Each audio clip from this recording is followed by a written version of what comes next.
کی ناراضگی اس کے ساتھ ہے۔ حدیث پاک میں اگر پوچھا گیا تو حدیث میں ایک لفظ سب سے زیادہ ہے، کئی حدیثیں ہیں۔ ابن ابی دنیا میں یہ حدیث منقول ہے، حضور پاک صلی اللہ علیہ وسلم نے فرمایا اللہ کے ناراض ہونے کی سب سے بڑی نشانی یہ ہے کہ جب تم میں سے سب سے برے لوگوں کو تم پر وہ حاکم بنا دے تو سمجھ لو کہ اللہ قوم سے ناراض ہے۔ برے لوگ، آج تو لوگوں میں زبان زد ہو گیا ہے جملہ کہ حاکم جو ہوتے ہیں وہ گنڈے ہوتے ہیں، موالی ہوتے ہیں، جو سیاست میں جاتے حکومت کرتے ہیں وہ سب کے سب چھٹے ہوئے بدماشوں میں سے آتے ہیں۔ ایک طرح سے لوگوں میں ایک بات مشہور ہے اور اس کو تو اب نارملی لیا جا رہا ہے، کوئی اچھا آدمی جاتا بھی ہے تو اس کو پوچھا جاتا ہے تجھے کیا ہو گیا کہ تو اس میدان میں آ گیا۔ السلام علیکم دوستو، آج ہم سلمان عزیز صاحب کا جو بیان سننے والے ہیں اس میں ہمیں پتہ چلے گا کہ اللہ تعالیٰ جب ہم سے ناراض ہوتا ہے تو ہم پر کیا عذاب آتا ہے اور کیا مشکلیں آتی ہیں، اور جب ہم سے اللہ تعالیٰ خوش ہوتا ہے تو کیا نعمتیں ملتی ہیں ہم لوگوں کو۔ یار اس بیان کو پورا سنیے، آپ 100% گارنٹی ہے آپ پکا کچھ نہ کچھ آپ کو نالج ضرور ملے گی، اور اس میں یہ بھی بتایا جائے گا کہ فجر کی نماز چھوڑنے والوں کو کیا عذاب ملتا ہے۔ آپ ضرور اس بیان کو پورا سنیے یار، پلیز یار۔ حالانکہ یہ میدان اتنا بدنام ہوا ہے تو اس کو آپ نارملی نہ لیں، بلکہ رسول پاک صلی اللہ علیہ وسلم فرماتے ہیں اللہ کے ناراض ہونے کی یہ نشانی ہے۔ اور دوسری نشانی فرمایا کہ جب اللہ کریم ناراض ہوتا ہے تو بارشوں کو روک لیتا ہے، بے موسم بارش آنے لگتی ہے۔ اگر بغیر موسم کے الگ الگ انداز سے بارشیں آنے لگ جائیں تو سمجھ لو کہ رب تبارک و تعالیٰ کی غضب کی نشانی ہے اور اس کی ناراضگی کی نشانی۔ پھر تیسری چیز اسی حدیث میں یہ فرمایا گیا کہ رب تبارک و تعالیٰ لوگوں کے رزق سے برکت ختم کر دیتا ہے، اس کی ناراضگی کی یہ نشانی ہے۔ اب برکت ختم ہونے کے طریقے بہت سارے ہیں، اب اس کو میں آپ کو بتاتا ہوں، لیکن مجھے جو بات بہت اہم لگی اور دل پر لگی، مولا علی کرم اللہ وجہہ الکریم ایک بار بیٹھے ہوئے تھے، تسبیح پڑھ رہے تھے، ایک شخص آیا اور بہت بپھرا ہوا تھا، پریشان حال تھا، دروازہ کھٹکھٹایا، اندر آیا، مولا علی کرم اللہ وجہہ الکریم نے پوچھا کیا بات ہے، کیوں اتنا پریشان ہے؟ کہا کہ میں لٹ گیا، اتنا برباد ہو گیا ہوں، میں کیا کروں، مجھے کچھ سمجھ میں نہیں آتا۔ یہ کئی لوگوں کی زندگی میں چلتی ہوئی بات میں آپ کے سامنے رکھ رہا ہوں۔ آج سے 14 صدی پہلے یہی سیم مسئلہ لے کر کے آیا جو آج بہتوں کے ساتھ یہ چل رہا ہے۔ پوچھا آپ نے کیا ہوا ہے؟ کہا اچھا خاصا میرا بزنس چلتا تھا، اچانک رک گیا، اچھی خاصی تجارت تھی، مال بہت آتا تھا، سب اچانک بند ہو گیا۔ اب تو پوزیشن یہ، حال یہ ہے کہ جس چیز میں ہاتھ لگاتا ہوں نقصان ہی ہوتا ہے۔ اور اس نے یہ بھی کہا کہ اگر میں سونے کو بھی ہاتھ لگاؤں تو ایسا لگتا مٹی بن جائے گی، ساری چیزیں ختم ہو گئی ہیں۔ وہ رویا جا رہا تھا اور کہا کہ مجھے اس کا سبب نہیں پتا ہے، کیا ہو رہا ہے کیا نہیں ہے۔ مولا علی کرم اللہ وجہہ الکریم نے ایک ہی چیز فرمایا، کہا کہ میں تیرے سبب کو پہچان لیا، یہ جو چیزیں ہو رہی ہیں تیرے ساتھ میں تیرے سبب کو پہچان لیا۔ کہا کیا ہے؟ کہا کہ رب تبارک و تعالیٰ تجھ سے ناراض ہے ان گناہوں کی وجہ سے جو تو جان بوجھ کر کنٹینیو کرتا ہے، روزانہ جاری رکھا ہوا ہے۔ میرے عزیزوں، لوگوں کے ہاں آج یہ سب چیزیں ہیں لیکن وہ اس چیز کی طرف نہیں آتے کہ کون سے گناہ ان کے ساتھ چل رہے ہیں۔ جب بندہ گناہوں پر مصر ہو جاتا ہے، اصرار کا مطلب کنٹینیو کر رہا ہے، تو یہ نشانی ہے۔ خاص طور پر مولا علی کرم اللہ وجہہ الکریم نے فرمایا کہ اس کا رب اس سے ناراض ہے، اللہ ناراض ہے، اس کو توبہ کی توفیق نہیں مل رہی ہے، اس کو باز آنے کا موقع نہیں مل رہا ہے۔ اس نے پوچھا کہ میں کیسے پتا کروں کہ کون سے گناہ چل رہے ہیں اور کن گناہوں کی وجہ سے میرے رزق کی برکت ختم ہو رہی ہے؟ حضرت مولا علی کرم اللہ وجہہ الکریم نے فرمایا کہ تجھے پتہ ہے، احساس کرنا ہوگا، احتساب کرنا ہوگا، کچھ چیزیں ایسی ہیں جن کو تو روز کر رہا ہے، اگر فجر کی نماز کے لیے نہیں اٹھتا ہے، نماز نہیں ہوتی ہے تیری، تو یہ تو گناہ کبیرہ ہے، گناہ کبیرہ ہے، یہ زنا سے بڑھ کر کے گناہ ہے، نماز کا ترک کرنا۔ تو یہ اگر تیری زندگی میں کنٹینیو جاری ہے تو گویا کہ تو حرام پر حرام، کبیرہ پر کبیرہ کرتا ہوا اس قدر اصرار کرتا جا رہا ہے، تو تیرے رزق کی برکت کہاں رہے گی؟ ختم ہو جائے گی۔ تیرے دل کے اندر اللہ تعالیٰ نے سختی پیدا کر دی ہے۔ میرے عزیزو، آج کے حالات میں اگر کوئی اس طرح کا معاملہ لے کر کے آئے، بابا کے پاس فوراً بھاگے گا کہ میرے روزی پر کسی نے بندش کر دی ہے، روک لگا دی ہے، کسی نے جادو ٹونا کر دیا ہے۔ اس کو اپنی فکر نہیں ہے کہ اس کے عمل کیا ہے، لیکن باباؤں کے پاس جانا ہے، کسی مولانا کے پاس جانا ہے، کسی عامل کے پاس جانا ہے۔ دکان میں اچھی تجارت چل رہی تھی، اچانک بند ہو گیا، اور بابا بھی یہ نہیں کہتے کہ توبہ کر لے تو صحیح ہو جائے گا، نہیں، وہ اس کے رشتہ داروں میں سے کسی نے بڑا کچھ کر دیا ہے، اس کو یہی سجیسٹ کیا جائے گا۔ اور یہ ایسا خطرناک ماحول ہے، میں دیکھ رہا ہوں، کوئی بھی اٹھ کر کے جاؤ کسی عامل کے پاس، آپ جاؤ، کہا جائے گا کہ بڑا کچھ کیا ہے آپ کے ساتھ، بڑا کچھ کیا ہوا ہے، تمہاری روزی پہ بند باندھا ہوا ہے، تمہاری تجارت پر جو ہے روک لگائی گئی ہے۔ کون کیا ہے؟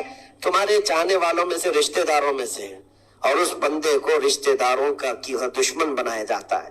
وہ ہر ایک پر نظر رکھتا ہے، پھپھو نے کیا کہ ماموں نے کیا کہ چاچا نے کیا، فلاں نے کیا، سارے رشتہ داروں پر اس کی شک کی نظر ہے۔ یہ قطع رحمی کا ایک بہت بڑا مظہر اس کو بنایا جا رہا ہے۔ کتنے گھروں کو اس طرح باباؤں نے توڑ رکھا ہے، اور انجانے میں یہ دماغ میں یہی بیٹھا کر کے رکھا ہے کہ نہیں، میری روزی پر انہوں نے ہی بندش باندھی ہے۔ یقین کے ساتھ کسی کو نہیں معلوم، کاش یہ اگر اس کو بتائے ہوتے، یہ 99% جن کو تکلیفیں ہیں ان کی روزی کے معاملات، ان میں سے 99% کے حالات ایسے ہیں کہ فجر کی نماز نہیں پڑھتے۔ یہ کسی کو توفیق نہیں ہوتی، کسی بابا کو، کسی عامل کو، کہ ان کو تنبیہ کرے۔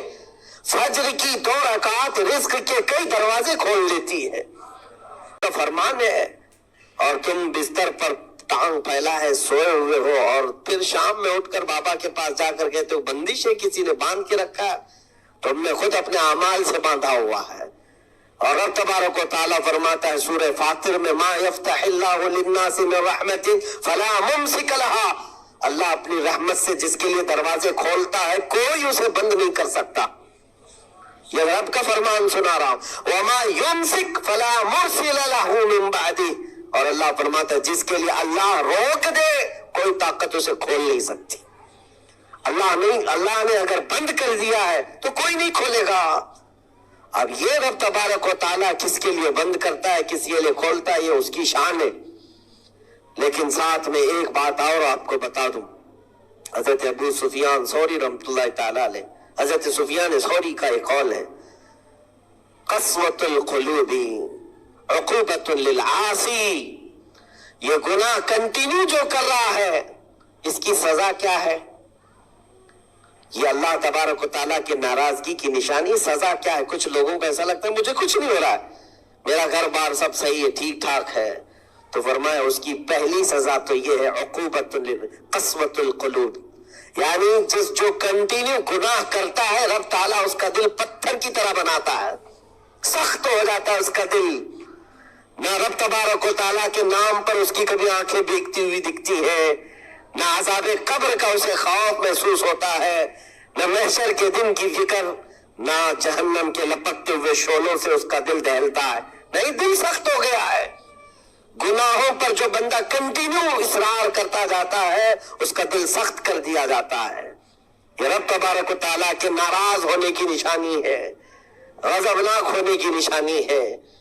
اور ایک نشانی یہ فرمائی ہے، تابعین نے فرمایا کہ اگر بندے کو عبادت کرنے میں مزہ نہیں آتا تو سمجھ لو کہ رب تعالیٰ اس سے ناراض ہے، توفیق چھین لیا۔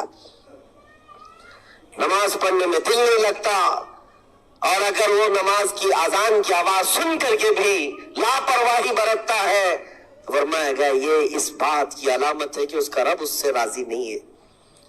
اور جس سے مولا راضی ہوتا ہے کڑاکے کی ٹھنڈیوں میں بھی اس کو بستر سے اٹھا کر اپنے دربار میں لاتا، جس سے رب تبارک و تعالیٰ راضی ہے اس کو اپنے دربار میں لگائے رکھتا ہے، وہ رات ہو کہ دن ہو کہ صبح ہو کہ دوپہر ہو، وہ بندہ دوڑا ہوا رب تعالیٰ کے حضور پہنچ جاتا ہے۔ میرے عزیزو، اپنی اپنی فکر کریں، ہم کس کیٹیگری میں چل رہے ہیں؟ کہیں ایسی زندگی نہیں گزر رہی ہے کہ ہمارا رب ہم سے راضی نہ ہو، ناراض ہو؟ پھر پوچھا گیا کہ اگر اللہ تبارک و تعالیٰ ناراض ہے تو پھر دولت کی ریل پیل گھر بار ساری چیزیں ہیں۔ فرمائے یہ بھی ایک نشانی اللہ کی ناراضگی کی کہ گناہ کنٹینیو ہونے کے باوجود اگر تمہارے مال میں کمی نہیں آ رہی ہے، روزانہ بڑھتا جا رہا ہے، تو خوف کھاؤ کہ اللہ بڑے عذاب کا تمہارے لیے تیاری فرما رہا ہے۔ آخرت میں تمہارا کوئی حصہ نہیں ہوگا، سب کچھ دنیا میں دے دیا جائے گا، اور تمہارے لیے بڑے عذاب کی تیاری ہو رہی ہے اگر گناہوں کی وجہ سے پکڑ نہیں ہوئی اور تمہارا مال اور یہ ساری چیزیں چل رہی ہیں، تو یہ اس بات کی علامت ہے کہ بڑے عذاب کی تیاری ہے۔ عزیزان گرامی وقار، کوئی اس بات کے لیے خوشحال ہو کر کے نہ رہ جائے کہ میرا تو کچھ نہیں ہے، سب کچھ اچھا چل رہا ہے، گناہ بھی کر رہا ہوں، جھوٹ بھی بول رہا ہوں، نعوذ باللہ من ذالک، آنکھیں بھی بدکاری کر رہی ہیں، کچھ تو زنا میں بھی ہیں، کچھ ڈکیت میں بھی ہیں، چوری میں ہیں، پتہ نہیں کیسی کیسی بلاؤں میں مبتلا ہے، لیکن ان کا حال یہ ہے کہ نہیں ٹھیک ہے، دولت کی ریل پیل سب اچھا خاصا ہے، مال سب کچھ فراوانی ہے، تو یہ مت سمجھنا، قرآن کہتا ہے وَلَا يَحْسَبَنَّ الَّذِينَ يَبْخَلُونَ بِمَا آتَاهُمُ اللَّهُ مِنْ فَضْلِهِ، ایک جگہ وَلَا يَحْسَبَنَّ الَّذِينَ كَفَرُوا أَنَّمَا نُمْلِي لَهُمْ خَيْرٌ لِأَنفُسِهِمْ إِنَّمَا نُمْلِي لَهُمْ لِيَزْدَادُوا إِثْمًا وَلَهُمْ عَذَابٌ مُهِينٌ۔ اللہ فرماتا ہے جو لوگ ہم سے دور ہو رہے ہیں وہ یہ مت سمجھیں کہ اللہ تعالیٰ کے بارگاہ میں وہ اچھا کر رہے ہیں، بلکہ رب تعالیٰ فرماتا ہے انما نملی لہم، ہم ان کو ڈھیل اس لیے دے رہے تاکہ وہ اور گناہ کر لیں، لیزدادوا اسما، اور گناہ کر لیں، پھر ایک دن اچانک دردناک ذلت والا عذاب ہوگا، ذلت والا عذاب ہوگا۔ قرآن پاک میں رب تعالیٰ فرماتا وَلَا تَكُونُوا كَالَّذِينَ نَسُوا اللَّهَ فَأَنسَاهُمْ أَنفُسَهُمْ، تم ان لوگوں کی طرح مت ہونا جو اللہ کو بھول گئے، جو عبادت سے دور ہوتا ہے، یہ اللہ کے غضب کی نشانی ہے، اللہ اس سے ناراض ہے۔ اگر عبادات میں نہیں آ پا رہا ہے، نمازیں اس کی کمپلیٹ نہیں ہو رہی ہیں، تو اللہ ناراض ہے اس سے۔ اور قرآن میں رب جو اللہ کو بھول گئے تھے ویسے مت بنو، ورنہ کیا ہوگا؟ رب فرماتا فَأَنسَاهُمْ أَنفُسَهُمْ، اللہ ان کو خود اپنے آپ کو بھلا دے گا، یعنی تمہیں ایسا بنا دیا جائے گا کہ تم کو خود یاد نہیں ہوگا تم کون ہو، بھول جاؤ گے۔ قیامت کے دن بھی ایسے بہت ہوں گے جن کو خود پتہ نہیں ہوگا کہ کیا تھے، بلکہ مرنے کے وقت بھی کئی لوگ اپنا نام تک بھول جاتے ہیں۔ ان سے پوچھا جائے، اسی لیے تو کلمہ پڑھنے کی تلقین کی جاتی ہے کہ آپ وہاں بیٹھ کر کے کلمہ پڑھتے رہو، ورنہ وہ بھولتا چلا جائے گا، بھولتا چلا جائے گا۔ ایسی کیفیت میں آتا ہے بندہ کہ وہ خود اپنے آپ کو بھول جاتا ہے، اور رب تعالیٰ فرماتا ہے کہ جن لوگوں نے اللہ کو بھلا دیا، اللہ ان کو بھلا دے گا خود کا، ان کی ذات ایسی بن جائے گی کہ وہ خود اپنے آپ کو بھول چکے ہوں گے۔ عزیزان گرامی وقار، جو نشانیاں بتائی گئی ہیں ان کو چن چن کر کے دیکھو، کہیں میری زندگی میں آ تو نہیں گئی ہے۔ دل کا سخت ہونا یہ بہت بڑی علامت ہے، اور دل سخت ہے یہ کیسے پتا چلے؟ فرمایا گیا کہ مسجد میں اگر زیادہ دیر بیٹھنے کی خواہش نہیں ہوتی ہے تو دل کالا ہے، اگر قرآن پڑھنے میں دل نہیں لگتا ہے تو دل سخت ہو چکا ہے۔ اٹھاؤ قرآن ہاتھ میں، دیکھو کتنی دیر پڑھ سکتے ہو، اور موبائل کو گھنٹوں چلا سکتے ہو، موبائل کی اسکرین پر تم آنکھیں جمائے بیٹھے رہتے ہو، جبکہ اسی موبائل میں قرآن بھی ہے لیکن وہ کھلتا نہیں، اور قرآن اگر نہیں کھل پا رہا ہے تم سے، اور صفحہ دو صفحہ نہیں پڑھ پا رہے ہو، تو تمہارا دل کالا ہو چکا ہے، دل سخت ہے۔ یہ 3 علامتیں تو مشہور ہیں، فرمائی گئی کہ اور تیسری بات یہ ہے کہ تمہارے جیب میں پیسے ہوں اور کوئی سائل اور فقیر آیا اور تم اس کے لیے صدقہ نہیں کر پا رہے ہو تو دل تمہارا پتھر ہو چکا ہے، یہ دل کے سختی کی علامت ہے۔ اور قسوۃ القلوب عقوبۃ للعاصی، یہ کہا گیا ہے دل کا سخت ہونا یہ تو رب کی طرف سے بہت بڑی سزا ہے، بہت بڑی سزا ہے۔